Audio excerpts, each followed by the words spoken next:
আসসালামু আলাইকুম, কি অবস্থা সবার? This is Maria from Maria's diary থেকে নতুন আরেকটি ভিডিওতে আপনাদেরকে স্বাগতম। আশা করি সবাই ভালো আছেন। আলহামদুলিল্লাহ, আমিও ভালো আছি আপনাদের দোয়ায়। আজকে অনেকদিন পরে আবারও নতুন একটি রান্নার ভিডিও নিয়ে আপনাদের সামনে। শুধু রান্নাই করব না, কিন্তু আপনাদের সঙ্গে অনেক গল্পও করব। আর আপনাদের সঙ্গে রান্না করতে করতে গল্প করা আমার কাছে খুব ভালো লাগে, তাই আমি রান্না করে আর আপনাদের সঙ্গে গল্প করি। তো চলুন বন্ধুরা, শুরু থেকে শুরু করা যাক। তো আজকে আমার রান্নার মেনুতে কি থাকছে সেটাই একটু এক ঝলকে এক পলকে আমরা দেখে নেই। তো আজকে আমার রান্নার মেনুতে থাকছে নদীর চিংড়ি মাছ ভুনা আর কুমড়া পাতা শাকের চচ্চড়ি। আসলে কুমড়া পাতা শাক কোনটাকে বলে? মিষ্টি লাউ, এটাও কিন্তু কুমড়া। তবে আমি যেটা কুমড়া শাক বলতেছি সেটা হচ্ছে ওই যে পাতি কুমড়া যেটা আছে না, ওইটা। আসলে অনেকে জালি কুমড়া বলে, অনেকে পাতি কুমড়াও বলে, অনেকে পছন্দ করে, অনেকে করেও না এই কুমড়াটা। তবে আমার কাছে ভীষণ ভালো লাগে চিংড়ি দিয়ে ভেজে খেতে। তবে এখন আমার এই কুমড়া পাতার তরকারি রান্না করার কথা শুনে অনেকের মনে প্রশ্ন জাগতে পারে যে এই কুমড়া পাতা আবার খাওয়া যায় চচ্চড়ি করে? হ্যাঁ বন্ধুরা, অবশ্যই। অনেক টেস্ট এবং অনেক স্বাদের একটা লোভনীয় খাবার হয়। তো চলুন বন্ধুরা, আজকে এই কুমড়া পাতা চচ্চড়ি আর নদীর চিংড়ি মাছের তরকারি রান্না করে আর আপনাদের সঙ্গে গল্প করি। মারিয়া, এই মারিয়া, এই অসময়ে আবার কে এলো? আসিস নাকি তুই বাড়িতে? ও বুড়িমা, হ্যাঁ গো, আছি বাড়িতে, বলো। না, একটু সময় পেলাম তো, তাই ভাবলাম তোর এখান থেকে একটু ঘুরে যাই। তো তুই আজকে কি রান্না করছিস? দূর বলো না, এই যে কুমড়ো শাকের পাতার চচ্চড়ি আর নদীর চিংড়ি মাছের ভুনা। এত মজার খাবার রান্না করতেছিস কেন? তুমি কি কুমড়ো শাকের পাতার চচ্চড়ি কখনো খেয়েছো? হ্যাঁ রে, এ তো ভীষণ লোভনীয় এবং স্বাদের একটা খাবার। আচ্ছা ঠিক আছে, তাহলে আমি রান্না করি, তোমার সাথে আর আমার বন্ধুদের সাথে গল্প করি, আর আমি পিঁড়ি পেতে দেই, তুমি সেই পিঁড়িতে বসো, কেমন? আচ্ছা ঠিক আছে। তোকে দেখে কেন যেন মনে হচ্ছে তোর একটু মন মরা। তোর কি কিছু হয়েছে? না গো, কিছুই হয়নি। তাহলে তোর কেন মনটা খারাপ মনে হচ্ছে? দেখো, মেয়েদের আল্লাহ যত নম্র ভদ্র, যত ধৈর্য দিয়ে জন্ম দিয়েছে, আবার তারাই কিন্তু একটা সময় প্রতিবাদী সংগ্রামী হয়ে গড়ে উঠেছে, তাই না? কেন এই হঠাৎ এই কথা? আচ্ছা বলছি, দাঁড়াও, একটু ধৈর্য ধরো। আমি তোমার সঙ্গে বা আমার বন্ধুদের সঙ্গে এই গল্পগুলোই করব আজকে। শোনো তাহলে আমি বলি। মহিলারা মা হিসেবে যতখানি ভালো, আবার শাশুড়ি হিসেবে ততটাই উল্টো। আর এই কথাটা না আমরা একজন বাদে সবাই জানি, জানো তো? হুম।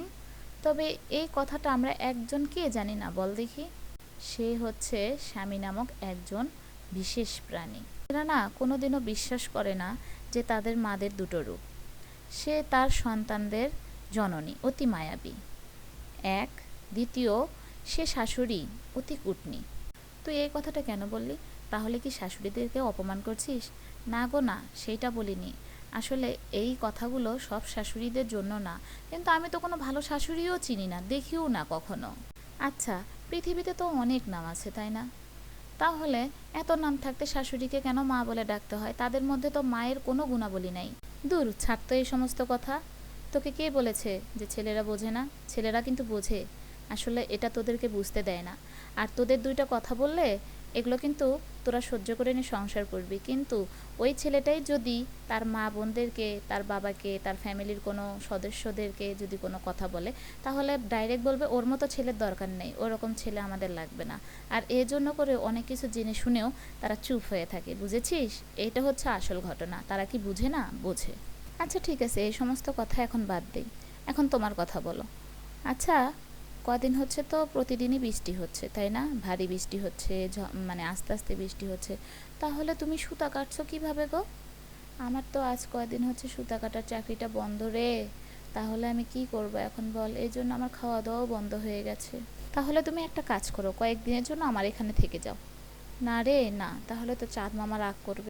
তুই কি দেখেছিস চাঁদ মামা এখন সারা রাত ভরে আলো দিয়ে যায়? হ্যাঁ, আমি তো দেখেছি, প্রতিদিনই দেখি। কিন্তু কিভাবে? তুই কি জেগে থাকিস? আরে বাবা, জেগে থাকি বলতে আমি তো অনেক রাত ধরে আমার কম্পিউটারে ভিডিওগুলো এডিট করি, সুন্দর করে মেক করে আমি আমার এই সুন্দর সুন্দর বন্ধুদের সামনে প্রেজেন্ট করি। আর এর জন্যই আমাকে জেগে থাকতে হয়। ও আচ্ছা, তাহলে তো তোর অনেক কষ্ট হয়, তাই না? না না বুড়িমা, এসব কি বলছো? কোনো কষ্ট হয় না। আর কষ্ট হবেই বা কেন? আমার এই ভিডিওগুলো যখন আমি ট্রান্সফার করি, ঠিক তারপরে যখন আমার এই সুন্দর বন্ধুরা, আমার কাছের বন্ধুরা যখন দেখে, সুন্দর সুন্দর কমেন্ট করে, লাইক করে, শেয়ার করে, তখন আমার সব কষ্ট দূর হয়ে যায়। আচ্ছা বুড়িমা, ওদেরকে একটু বলে দাও না আমার ভিডিওগুলো যেন একটু বেশি বেশি দেখে। আচ্ছা ঠিক আছে, এই যে আমার নতুন নতুন নাতিপুতিরা, তোমরা কিন্তু এই মারিয়াস ডায়েরির ভিডিওগুলো অবশ্যই দেখবে। আমি কিন্তু সবার বুড়িমা, হ্যাঁ। আর আমার নাতনির ভিডিওগুলো কিন্তু তোমরা একেবারেই মিস করবে না। আর আমি মাঝে মাঝে কিন্তু তোমাদের সঙ্গে, আমার নাতনির সঙ্গে গল্প করতে চলে আসব। আর যখন আমার কাজ থাকবে, সুতা কাটা থাকবে, তখন তো আর আসতে পারবো না, তবে মাঝে মাঝে অবশ্যই আসব। আচ্ছা রে, আজকের মতো আসি, অন্য আরেকদিন আবার গল্প করতে চলে আসব যখন আমার কাজ থাকবে না। ঠিক আছে বুড়িমা, যাও তাহলে আজকের মতো। আমিও এবার আমার রান্নাটা শেষ করি।